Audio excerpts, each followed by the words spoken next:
दोस्तों, Benjamin Netanyahu और Donald Trump दोनों बुरी तरीके से फंस चुके हैं। एक तरफ सदन लेबनान में हिजबुल्लाह चुन चुन करके आईडीएफ के सैनिकों को मार रहा है, बचाने आ रहे घायलों को ले जा रहे हेलीकॉप्टर्स को निशाना बना रहा है। दूसरी तरफ इजराइल के भीतर सत्ता परिवर्तन होने जा रहा है। जी, दो प्रधानमंत्रियों ने, जिसमें से एक बेंजामिन नेतन्याहू की पार्टी का एक तरीके से गठबंधन का व्यक्ति था, उसने एक तरीके से अलग होकर के एक नया अलायंस बनाया। दो प्रधानमंत्रियों का एक अलग से अलायंस बनाया जो बेंजामिन नेतन्याहू की सत्ता को उखाड़ फेंकने का दावा कर रहा है। उस बड़े डेवलपमेंट के बारे में आपको बताऊंगा कि 2 दिन पहले जो हमला वॉशिंगटन के होटल हिल्टन में हुआ, उस हमले के पीछे इजराइल का हाथ कैसे था, यह मैं आपको बताने की कोशिश करूंगा। ऐसा दावा किया जा रहा है और नेगोशिएशन की बात कहां तक पहुंची है, कौन कौन से वो पॉइंट्स हैं जिन पर बातचीत हो सकती है, ईरान ने क्या कुछ रिवाइव किया है, उसके बारे में आपको बताऊंगा। लेकिन सबसे पहले जरा इस खबर को देखिए। ये वीडियो सदन लेबनान का है,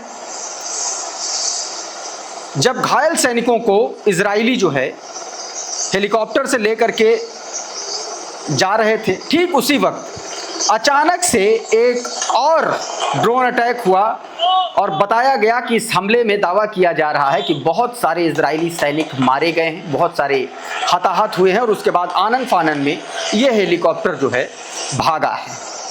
क्लैश रिपोर्ट बता रहा है कि Hezbollah PV drone hit Israeli drone while they were evacuating wounded soldiers in a helicopter.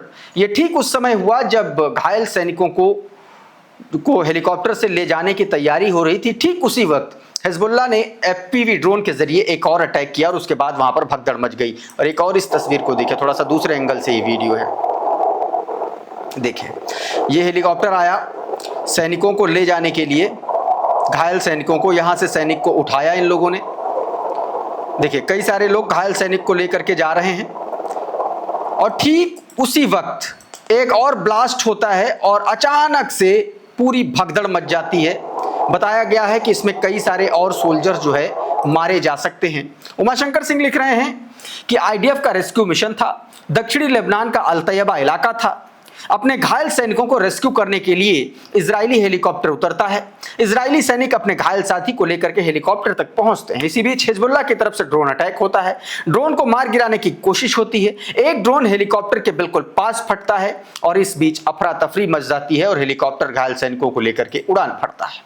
यह दोस्तों इसमें बताया गया। लेकिन मेगाटन देखिए क्या दावा कर रहा है, कह रहा है कि Hezbollah published a video of their FPV drones eliminating an entire group of Israelis while attempting to evacuate multiple dead and injured। बताया गया कि इस हमले में कई सारे लोग मारे गए हैं और कई सारे लोग घायल हुए हैं। एक तो खबर आ गई हेब्रू मीडिया के हवाले से, तस्वीर देखिए। ये इजरायली सैनिक सार्जेंट ईडान फॉक्स है, ये मारा गया है उस हमले में, ऐसा दावा किया जा रहा है। वॉरफेयर एनालिसिस हेब्रू मीडिया के हवाले से बता रहा है कि Israeli army staff sergeant Idan Fox was killed and 6 other were injured in southern Lebanon as a result of Hezbollah drone attack। Hezbollah drone attack में 6 सैनिक मारे गए और इसके माफ कीजिएगा घायल हो गए और इस एक के मारे जाने की खबर है। दूसरी तरफ आईडीएफ के हमले में 5 लेबनानी नागरिक मारे गए हैं, ऐसा दावा किया जा रहा है। ये वीडियो देखिए जरा, ये उसी वक्त का, ठीक उसी वक्त का वीडियो है। देखिए अभी भी धुआं उठ रहा है, आग लगी हुई है जबरदस्त तरीके से। ये दोस्तों कफ्र टाउन है, तबनीत, सदन लेबनान का कफ्र तबनीत टाउन, और वहां पर ये हमला आईडीएफ ने किया है। बताया गया कि इस एयर स्ट्राइक में 5 लेबनानी नागरिक मारे गए हैं। तस्नीम न्यूज़ एजेंसी ने बताया है कि लेबनीज सिविल डिफेंस ने इस बात का ऐलान किया है that 5 people were killed and several other wounded in an Israeli army air strike on town of the Kafr Tebnit in south Lebanon. सदन लेबनान के कफ्र तबनीत कस्बे में यह अटैक आईडीएफ ने किया। एयर स्ट्राइक स्ट्राइक की, इसमें 5 लेबनानी नागरिक मारे गए हैं और बाकी बहुत सारे लोग घायल हुए हैं। ये जानकारी निकल के सामने आई। दोस्तों, इजराइल एक तरफ तो जंग लड़ रहा है और एक बेंजामिन नेतन्याहू के खिलाफ जंग छिड़ी है। इजराइल के भीतर एक बड़ा पॉलिटिकल घटनाक्रम हुआ जो मुझे लगता है आपको बताना चाहिए। जरा इस अल जजीरा की खबर को देखिए। बताया यह गया कि 2 पूर्व प्रधानमंत्रियों ने मिलकर के बेंजामिन नेतन्याहू के खिलाफ एक नया मोर्चा खड़ा किया है। नाफ्ताली बेनेट ये पूर्व प्रधानमंत्री हैं, ये हार्डकोर राइट विंगर माने जाते हैं और बड़े समर्थक माने जाते रहे हैं बेंजामिन नेतन्याहू के। और दूसरे हैं याइर लापिड। इन दोनों लोगों ने अपनी अपनी पार्टी का विलय कर दिया एक दूसरे में और एक नए अलायंस का गठन किया जिसका नाम टुगेदर दिया है। और आने वाले चुनाव में ये दोनों दल बेंजामिन नेतन्याहू के खिलाफ ताल ठोकने वाले हैं। माना जा रहा है कि बेंजामिन नेतन्याहू के खिलाफ पहले से भड़का इजरायलियों का गुस्सा उसको कुर्सी से उतारने के लिए पर्याप्त होगा। एक और खबर देखिए, ये करंट रिपोर्ट ने भी यही बताया।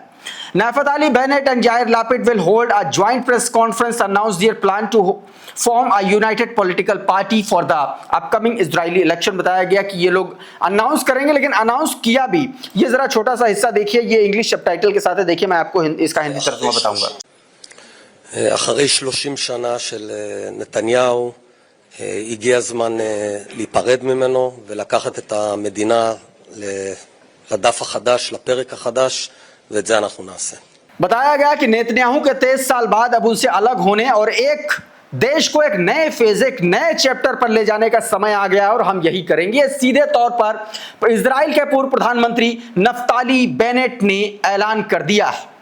सीधे तौर पर कहा कि, और इसके अलावा याइर लैपिड का भी एक बयान आया। उन्होंने कहा कि आज चुनाव जीतने के लिए एक मजबूत, स्थिर और जायूनी सरकार बनाने के लिए, स्थिर जायूनी सरकार बनाने के लिए एकजुट हो रहे हैं। ये खुद याइर लापिड ने ऐलान किया है। जरा देखिए छोटा सा हिस्सा। אזרחי מדינת ישראל, משהו אחר. אנחנו מתאחדים היום כדי לנצח בבחירות ולהקים ממשלה ציונית, חזקה, יציבה, חיבור בין מרכז לימין, בין דתיים לחילוניים, בין הצפון לדרום, בלי השתמטות, בלי קיצוניות. तो इन दोनों नेताओं ने एक मंच पर आकर के अपना एक अलायंस बनाया है और आने वाले चुनाव में बेंजामिन नेतन्याहू के खिलाफ जो है ये लोग ताल ठोकने वाले हैं। दूसरी तरफ एक बड़ा खुलासा हुआ। और अब आप एक और खबर देखिए, ये जंग के दौरान की खबर है। ये ठीक उस वक्त की खबर है जब जंग चल रही थी और उस दौरान इस पहले जो इस ट्वीट को देखिए, इसमें क्या दावा किया गया।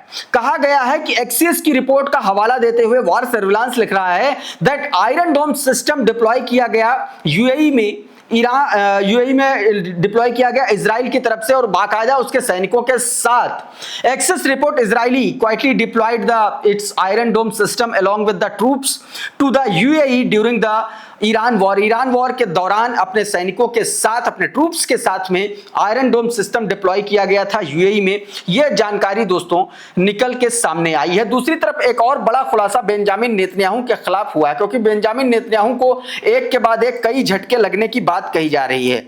न्यूयॉर्क टाइम्स के हवाले से जरा ये ट्वीट देखिए, आपकी स्क्रीन पर है। क्लैश रिपोर्ट का ट्वीट बताया गया कि इजरायली प्रेसिडेंट हेरगोस has decided not to grant a pardon to Netanyahu for now. बताया गया कि नेतन्याहू को करप्शन केस में माफी नहीं दी जाएगी। ये इजरायली राष्ट्रपति का दावा है। इजरायली राष्ट्रपति के हवाले, मतलब इस बयान में, न्यूयॉर्क टाइम्स की इस खबर में बताया गया है कि उसको करप्शन केस में कोई भी ढील नहीं मिलेगी। ये सीधे तौर पर इसमें बताया गया है। उधर उस दिन जो हमला हुआ वॉशिंगटन के होटल हिल्टन में, उसको लेकर के एक जानकारी निकल के सामने आई। ये ट्वीट देखिए अमरीश मिश्रा का। कोल एलन, जो आदमी फायरिंग किया था, जो पकड़ा गया, उसका नाम है और उसके घर से आईडीएफ की यूनिफॉर्म मिली है। अब सवाल यह उठ रहा है कि क्या कोल एलन ने ट्रंप की हत्या करने की कोशिश की, और अगर उसने हत्या करने की कोशिश की तो उसके घर पे आईडीएफ की यूनिफॉर्म क्या कर रही थी, और अगर ऐसा है तो क्या यह कांड बेंजामिन नेतन्याहू कराना चाह रहा है कि किसी तरीके से सीजफायर ना हो ईरान के साथ, जो अमेरिका अभी चाह रहा है? क्या इसके पीछे यह बड़ा कांड है क्या? और यही बात अमरीश मिश्रा ने अपने इस ट्विटर हैंडल में लिखने और बताने की भी कोशिश की है। इस बीच दोस्तों अब्बास अराक्ची मॉस्को पहुंच गए हैं। ये उनकी तस्वीरें हैं, देखिए जरा। ये मॉस्को पहुंचने की तस्वीरें हैं। इससे पहले वो इस्लामाबाद पहुंचे और बताया जा रहा है कि दोबारा इस्लामाबाद पहुंचे और इस दौरान कुछ अमेरिका के साथ बातचीत को लेकर के कुछ नए पॉइंट्स डिस्कशन किया गया और उसको अमेरिका के हवाले किया गया, अमेरिका को सौंपने के लिए कहा गया। लेकिन ये जो तस्वीरें आप देख रहे हैं ये मॉस्को पहुंचने की तस्वीरें हैं। ये क्या क्या बातचीत हो सकती है। अब्बास अरागची की मधुरेंद्र का एक ट्वीट देखिए, इसमें बताया गया ईरान वॉर के दौरान रूस की भूमिका बेहद अहम रही है, जिसने इंटरनल सपोर्ट के दम पर IRGC ने ट्रंप के प्लान का पलीता लगा दिया। इस दौरान हॉर्मुज सहित भविष्य की रणनीति पर अहम चर्चा होगी। हॉर्मुज के ब्लॉकेट का बड़ा फायदा रूस उठा रहा है, जिसके ऊपर लगे सैंक्शंस को हटाने के लिए अमेरिका को मजबूर होना पड़ रहा है। हॉर्मुज के संकट से तकरीबन 45 देशों को नुकसान हो रहा है और ऊर्जा संकट की स्थिति बरकरार है। ऐसे में रूसी तेल भारत से लेकर के जापान तक एक्सपोर्ट किया जा रहा है। ये जानकारी निकल के सामने आई है दोस्तों। तो कुल मिलाकर के इस तरीके की बहुत सारी घटनाएं हैं जो लगातार घट रही हैं। हालांकि अब ये देखना होगा कि आने वाले वक्त में सीज फायर को लेकर के क्या ये सीज फायर बढ़ेगा या कोई परमानेंट सॉल्यूशन होगा या फिर यूरेनियम एनरिचमेंट पर कैसी बात होगी, न्यूक्लियर प्रोग्राम पर कैसी बात होगी, ये भी आने वाले वक्त में देखना बड़ा दिलचस्प होगा। इस वीडियो में बहरहाल इतना ही। बहुत बहुत शुक्रिया, बहुत बहुत धन्यवाद। आप जुड़े रहिए आपके अपने चैनल द लाइव टीवी के साथ। नमस्कार।